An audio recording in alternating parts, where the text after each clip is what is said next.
I Got a Name is a song sung by Jim Croce that was one of the most popular songs of 1973. I've Got a Name is also a nonprofit organization that was named after that song 10 years ago.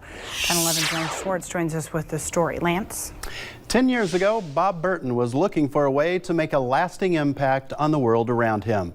Bob attended a human trafficking conference at UNL in 2008, and what he heard the speaker say about sex trafficking around the world would change his life forever.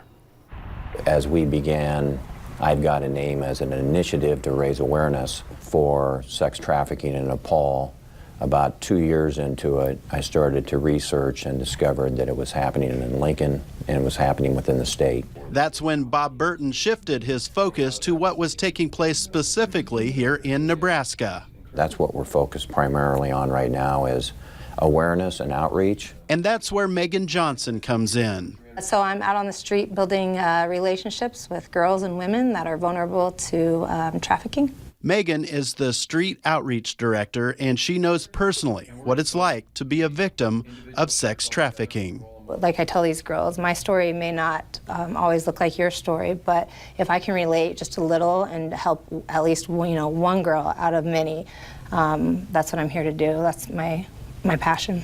Paul Yates is the executive director of I've Got a Name.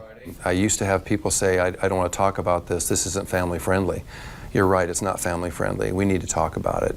It's real in our community. And the research over the last couple of years have shown that there's over 200 girls a month sold in Lincoln. I've Got a Name's annual No Girl for Sale walk is coming up this Saturday at UNL's City Union.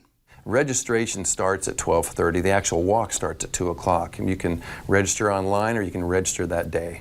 It's just important to come out and be a part of who we are and what the issue is and help us get involved and fight for this injustice.